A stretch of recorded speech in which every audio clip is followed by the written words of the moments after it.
Ubisoft sucks, man. Look, Ubisoft used to be one of my favorite developers, publishers. They brought me Rainbow Six from PC to consoles on the Xbox. One shot, one kill. You had to infiltrate this mansion. They had hostages, man. You'd be in there going, but you'd be like hiding, just hiding, man. It's awesome. You had to memorize their patterns, because if they saw you through windows, it didn't matter.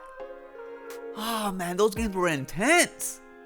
And sure, you can probably get some of that from the Rainbow Six Siege, you know, but it's different, and we all know it's different. Same thing with Assassin's Creed. Remember those adventure games? It actually made sense. It had a story, Templars and Assassins, the struggle between good and evil, grayness in between, because we don't know who's good and who's evil. But instead, no, they changed the formula and it worked, you know. It all started with part 4. Went into the sea, tried to be pirates, something fresh. And then they came out with Origins. And that worked too. Man, that game was beautiful. Every location different. And then from there, it started going downhill. I mean, yes, they started producing Odyssey and Origins at the same time. But Origins was better than Odyssey. Odyssey was all the same. Now the problem was, the new direction started to sell better. They started to make more money. And they started to see the future. And for them, the future looked green. But for me, the future was bleak. When I think of Ubisoft now, I think of a company that's in disarray, lost without a direction. Doesn't really know what it wants to be, who it wants to be, who it is. Instead, it makes games that are copying other games. They want to be cool too. They want to get that microtransaction money too. And I don't blame them. But you can't copy, you have to innovate. XDefiant was recently introduced to the public. And one thing that Ubisoft does well is shooting. I give it to them. It feels good in Division. It feels good in any other Ubisoft game that I play that has guns. But XDefiant is obviously just a Me Too into the free-to-play first-person shooter genre. That has to do with abilities and operators. Something like Apex Legends. Now, they tried with hyperspace, and there was no space for that game. So I doubt there's going to be any space for this game. Now, if you are a Ubisoft loyalist like I was once back in the day, I can see you jumping in for a good while because it's something new, it's free to play, and it has the Ubisoft world intertwined in the factions. But it's a copycat, and I'm gonna get tired of that game. That's not the only game that is a copycat. Phoenix Rising Immortal is a copycat of Zelda. And that's why it didn't really reach that mass appeal.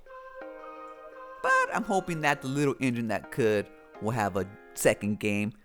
Maybe give it a little bit more personality and not be so generic.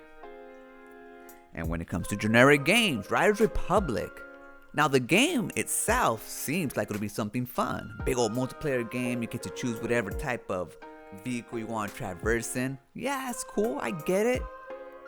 But the acting? The presentation? That's not how we act in California, man.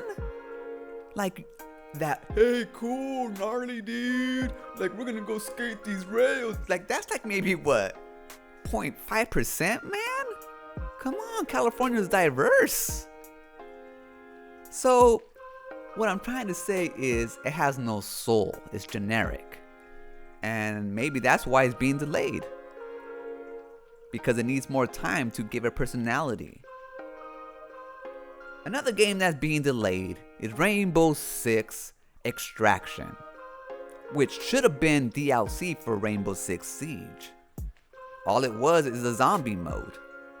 When you get down to the nitty gritty, So why not just include that? Maybe make it a season or something. I don't know, but no, they want to charge you a whole full $60, $70 depending on where you get it. Maybe that's why it's delayed.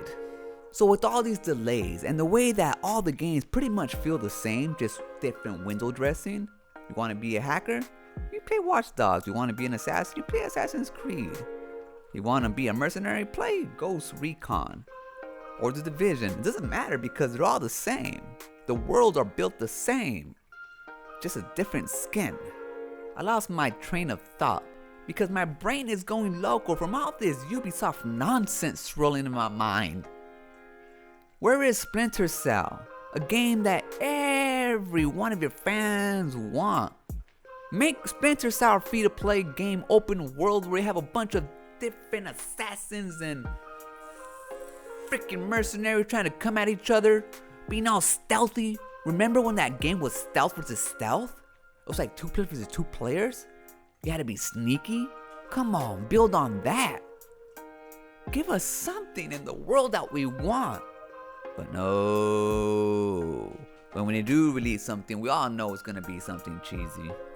But at least for me, there's one bright, shining light. And that's Far Cry 6. A game which looks pretty good to me. I like the setting. The shooting's always fun. And I actually want to see what's behind the lore in this game.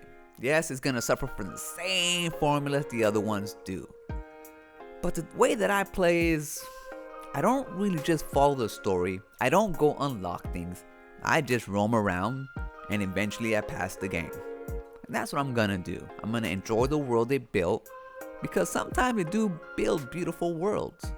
But the way they make you interact with it is where they suffer the most. So it seems like Far Cry 6 is gonna be the last Ubisoft game that I buy for the foreseeable future, which is a damn shame. But before you go, if you're anything like me and find yourself constantly on the go, you can listen to Potion Sword Run on Spotify, Google, and Apple Podcasts. So what are you waiting for? Run!